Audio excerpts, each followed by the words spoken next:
Les derniers mois de 2024 sont sur le point de devenir parmi les plus tendus et les plus troublants de l'histoire récente de l'humanité.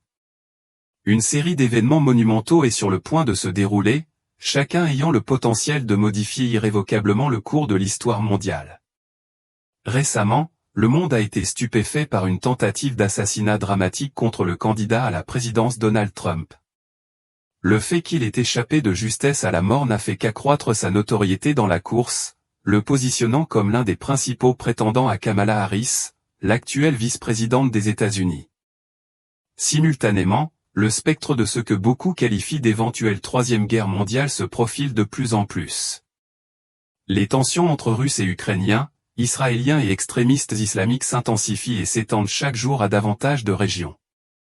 En outre, on s'attend à une crise économique imminente d'une ampleur rarement vue dans l'histoire, qui frappera d'abord les principales économies avant de se propager inévitablement au système financier mondial. Au milieu de cette tourmente, des questions pressantes émergent. Quel avenir pour notre monde? Comment le bouleversement économique anticipé affectera-t-il notre vie quotidienne? L'Antéchrist pourrait-il faire son apparition à tout moment? Dans cette vidéo, je vais aborder ces préoccupations pressantes, en offrant non seulement des réponses, mais aussi une nouvelle perspective ancrée dans la perspicacité divine sur les événements mondiaux qui se déroulent et qui génèrent anxiété et peur. Je vais révéler des idées qui sont rarement évoquées, alors restez avec moi jusqu'à la fin. Depuis le premier acte de désobéissance de l'humanité à Éden, quand Adam et Ève ont consommé le fruit défendu de l'arbre de la connaissance, notre monde a été marqué par des crises, des conflits et des épisodes de profonde anxiété. Pourtant, il est difficile de se rappeler d'une époque où tant de graves menaces pour notre avenir ont convergé comme elles le sont aujourd'hui. Permettez-moi de partager quelque chose de profond que Dieu a gravé dans mon cœur pour vous. Il est crucial de détourner votre attention des théories sur les organisations secrètes qui tirent les ficelles en coulisses. Qu'il s'agisse de l'idée d'un nouvel ordre mondial cherchant à dominer le monde ou de l'idée que les Illuminati préparent la scène pour l'Antéchrist, s'attarder sur ces spéculations ne vous apportera pas la paix. Au lieu de cela, ils ne feront qu'attiser davantage votre anxiété. La vérité fondamentale que vous devez saisir est qu'il existe effectivement une force qui influence le monde, et cette force est le diable. Toute entité qui s'oppose aux enseignements de la Bible et refuse de reconnaître Jésus comme le Fils de Dieu qui s'est sacrifié sur la croix et est ressuscité des morts est utilisée par cette force malveillante. L'apôtre Paul nous met en garde contre cette réalité. Bien-aimés, n'ajoutez pas foi à tout esprit, mais éprouvez les esprits pour savoir s'ils sont de Dieu, car plusieurs faux prophètes sont venus dans le monde. Vous pouvez discerner l'Esprit de Dieu à cette mesure, tout esprit qui reconnaît que Jésus-Christ est venu dans la chair est de Dieu. Inversement, tout esprit qui nie Jésus n'est pas de Dieu.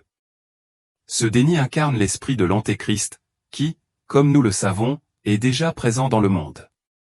Comprenez ceci, chers amis, la véritable force qui façonne les événements mondiaux n'est pas d'origine humaine mais de nature spirituelle. L'esprit de l'Antéchrist est déjà parmi nous, et il est impératif que nous restions vigilants pour éviter de nous laisser tromper par lui. La Bible nous enseigne que notre combat n'est pas contre la chair et le sang, mais contre les forces spirituelles du mal, Satan et ses démons. Indépendamment de l'existence de groupes puissants comme les Illuminati, ils ne sont pas plus grands que Dieu et, par conséquent, ils n'ont aucun pouvoir sur nous que nous devrions craindre. Il est facile de se sentir dépassé lorsqu'on est confronté au flux constant d'informations décrivant le mal comme rampant et des organisations puissantes comme manipulant notre monde. Cependant, rappelez-vous que Jésus a déclaré que le diable, le prince de ce monde, est déjà condamné. Bien qu'il puisse paraître redoutable, il est conscient de sa défaite imminente et tente désespérément d'égarer autant de personnes que possible. Il est évident que nous assistons à une lutte spirituelle profonde, qui devient apparente lorsque nous regardons le monde à travers le prisme de la Bible. L'agitation que nous voyons autour de nous n'est pas uniquement due au changement climatique, mais est également le résultat d'événements récents et de l'incertitude qui plane sur le reste de l'année. Les prochaines élections américaines, déjà annoncées comme historiques, ont pris encore plus d'importance après que l'ancien président Donald Trump a échappé de justesse à une attaque potentiellement mortelle. Le fait qu'il ait survécu de justesse à 5 cm seulement a ajouté un niveau d'intrigue et d'inquiétude sans précédent. Aujourd'hui, l'attention du monde entier est tournée vers l'Amérique, et beaucoup attendent avec anxiété le résultat des élections de novembre. Et si Trump remportait la victoire? Les guerres en cours entre la Russie et l'Ukraine, ainsi qu'entre Israël et les extrémistes islamiques continuent de s'intensifier. Le risque que ces conflits impliquent les grandes puissances mondiales comme les États-Unis, la Chine, la Corée du Nord et l'OTAN est extrêmement élevé, ce qui accroît chaque jour le risque d'un conflit mondial généralisé. Au milieu du tourbillon des événements actuels, de nombreuses questions pressantes se posent. Quel avenir pour notre économie? L'inflation va-t-elle continuer à augmenter, et serons-nous capables de conserver nos emplois et de subvenir aux besoins de nos familles? L'intelligence artificielle remplacera-t-elle nos possibilités d'emploi? L'incertitude entourant ces questions est aggravée par le fait que de nombreuses réponses restent insaisissables.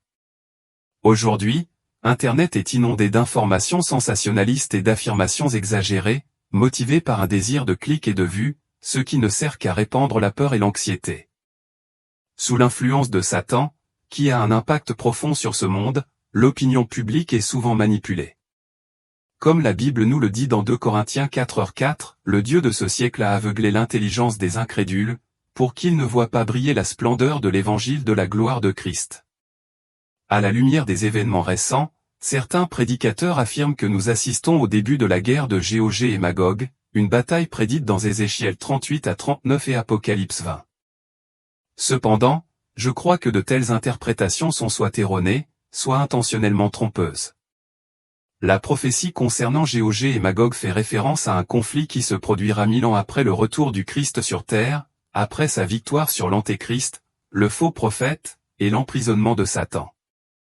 Ces interprétations peuvent servir à instiller la peur plutôt que la foi dans le plan de Dieu.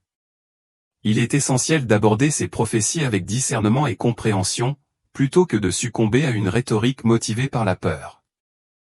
Certains suggèrent que nous sommes sur le point de vivre la prophétie décrite dans 1 Thessaloniciens 4. L'apôtre Paul décrit un moment futur où Jésus descendra du ciel, accompagné par la voix de l'archange et la trompette de Dieu. Lors de cet événement, les morts en Christ ressusciteront en premier, suivis de ceux qui sont encore en vie et qui seront enlevés avec lui dans les nuées pour rencontrer le Seigneur dans les airs. Cependant, cette prophétie est souvent sortie de son contexte. Paul faisait référence à un événement qui se produira pendant la Grande Tribulation, une période où Israël sera confronté à une persécution intense et sera entouré de nations hostiles. C'est alors que les Juifs reconnaîtront le Christ comme le Fils de Dieu et crieront « Hosanna ». Béni soit celui qui vient au nom du Seigneur. À ce moment critique, Jésus reviendra pour secourir et sauver ceux qui ont cru en lui comme leur seul et suffisant sauveur. Dans ce contexte, je vous offre un conseil crucial, soyez prudents quant à ce que vous entendez et voyez.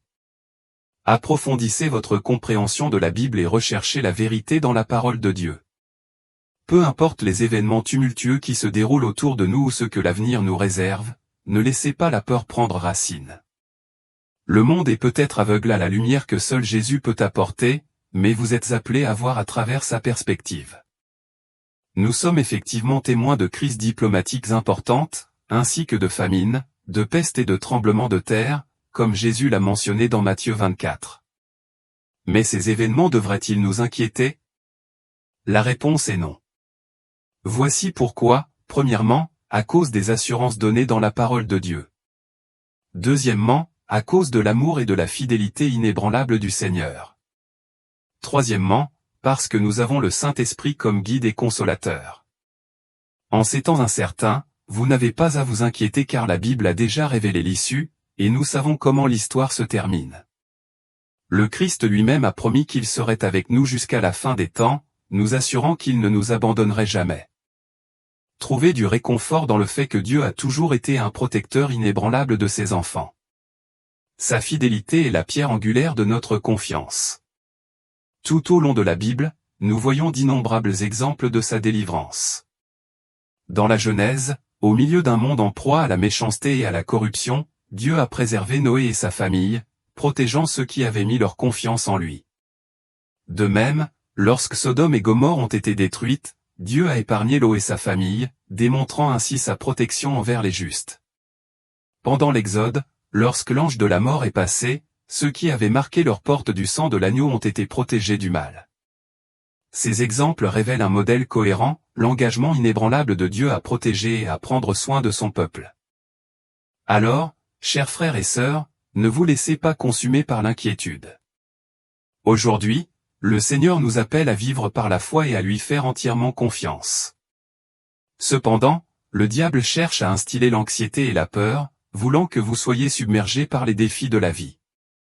Lorsque vous succombez à de telles craintes, vous vous opposez à la parole même de Dieu et vous vous enlisez dans l'anxiété au sujet des nécessités quotidiennes, que manger, boire, vous habiller et comment faire face à vos obligations financières. C'est précisément ce que le diable désire, éroder votre confiance dans la providence de Dieu et vous pousser à compter uniquement sur vos propres efforts. Pourtant, une personne qui reste ferme dans sa croyance aux promesses de Dieu, insensible aux événements du monde, ne peut pas être vaincue par le diable. Lorsque l'insécurité frappe, affirmez votre foi avec ces mots, « Oui, Dieu, je crois que tu es bien plus grand que n'importe quel obstacle ou crise. Je ne vois peut-être pas de chemin clair à suivre, mais j'ai confiance que tu guides mes pas. » En réponse, Dieu vous assure, « Mon enfant, n'aie pas peur. Je comprends tes luttes et tes défis, et je te soutiendrai à travers eux. » Chers frères et sœurs, c'est une promesse pour ces moments où la vie semble accablante. Dieu vous invite à abandonner l'illusion du contrôle. Tant que vous vous accrochez à l'idée que vous devez tout gérer par vous-même, l'intervention de Dieu reste à distance. Trouvez plutôt du repos et placez votre confiance en lui. Si vous êtes arrivé jusqu'ici, c'est parce que le Seigneur a un but pour votre vie. Il a l'intention de vous utiliser comme source de réconfort et d'encouragement pour ceux qui vous entourent. Amen.